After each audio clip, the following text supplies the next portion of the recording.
So we'll be in Genesis 26. Before that, I want you to go to Proverbs 16 real quick. Hey, Jace, I feel like I haven't seen you in a while. You been here? Been busy. Been busy. All right. I'm not shaming you. I'm just saying it's good to see you. Yeah. Just call you out and you show up out of nowhere. Look at Proverbs 16. Really, really wise verse here. Verse 32. Verse 32. You guys there? It's a good one to circle. What he says here. Patience is better than power, and controlling one's emotions are better than capturing a city. I love how the Proverbs always have a like a dichotomy. There's a juxtaposition between ideas. Notice the first one, patience is better than power. What do you think he means by this? Why is patience better than power? What does power do? Well, I like what NIV says, patient man, better be a patient man than a warrior. Than a warrior. But Yeah. be out power. Same idea. Yeah. That's the NIV? Yeah, we don't read NIV anymore. Ooh. No, I'm kidding. Yeah. What'd you say? Slow to anger. Patience, slow to anger is better than what? What's the rest of your say? Is better than the mighty. The mighty. He Yeah. who rules his spirit than he who captures the city. Yeah, that's good. That's really good. What do you have? Same. Same thing? Which version is that? ESV? NASB. NASB, the original version. That's right. That's what you grew up on. That's right. That's good. That's right. Same idea, though. This idea of patience is better than power. What does power try to do? Control of it. Control? When? When you have many friends. No. When does power try to take control? No. As soon as it can, right? That's the contrast. Whereas patience is better than power because why? You wait up the power. Okay, one, you can wait out the power. What else? Long lasting. It's what? Long lasting. Long lasting. Long rising? Last. Long lasting, sorry. Great. I'm getting it too over here. Yeah, exactly, huh? It's long lasting. Patience is this sense that patience is more powerful than power. Because what does patience require? Discipline, self-control, discernment, the ability to know what's good and to wait for it, not to force things quickly, right? Do people ever try to force things quickly? No. Abraham tried to force things, by the way? Did he ever try to take things into his own hands? You know, that's the story we're watching, Abraham. You're going to see it with Isaac. You're going to see we saw it with Jacob a little bit. You're going to see a big example of that with Jacob as the deceiver next week, right? You're going to see patience is greater than power because it requires the greatest battle in life. And the greatest battle isn't between me and you. The greatest battle is between me and who? Me and me. It's that idea of just being able to hold on to myself. That's why the second verse says, and controlling one's emotions or passions is greater than capturing a city. Because why? Think about people who have the kind of power to capture a city. They now have power, money, wealth, and yet what kind of lives can they oftentimes live if they don't have patience or the ability to master themselves? Sad, impulsive, self-seeking, self-pleasure lives, right lives. And yet the person who can control one's emotions, we have a term for that today, right? Social psychologists have an entire field of study.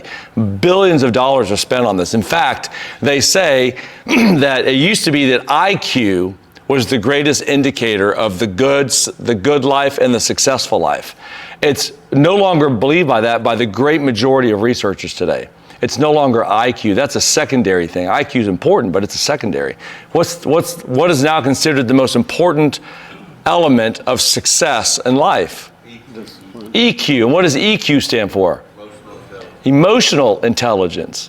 It's the ability to recognize what you feel and to be able to regulate it. Right? What do you call somebody who has strong emotions and can't control them? A hothead. Out of control. Yeah, a teenager, a child. They're impulsive. They don't know how to control things. My grandson Stone has two emotions. Happy, not happy. That's it. And if we all do our job, Mom and Dad and Grandma, Papa Walt and Yaya and everybody, uncles and aunts, if everybody does their job, he will hopefully, by the time he launches into life at 18, or these days 26, or whatever it is these days, he will be able to practice the greatest skill you need, which is managing one's emotional life.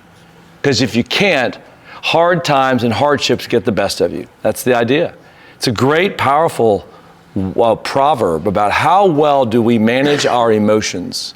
How quickly do we rush to action or rush to reaction sometimes, right? So with that being said, think about the biblical characters that are models of not doing this well. Name somebody. Who didn't manage their emotions very well at a moment and caused... David, that's the classic, right? David, man, you talk about a hothead. I remember when I used to think about David, he was almost mythological to me. You'd always hear David like he was the man. It was Camelot under David. In many ways it was. But David, man, he had anger issues. This guy wanted to go to war. He wanted to go to battle. You offended him, he's going after you. He had to have people restrain him sometimes, right? David was so full of vigor. Who else? Moses. What kept him from going to the promised land? Do you remember? He struck the rock. Yeah, twice. Anger. All those years in the wilderness to shape and form and prepare him for the promised land entry. And the one thing that Moses never really got a hold of was that anger, because he had to live with those dang people for 40 years in the desert, and he was sick of it. Right? Who else? Peter. Impetuous, speaks first, bold statements that he couldn't follow up on, right? Yeah, couldn't control those emotions. Who else? James was one too. James? One of the sons of thunder, I think he was called.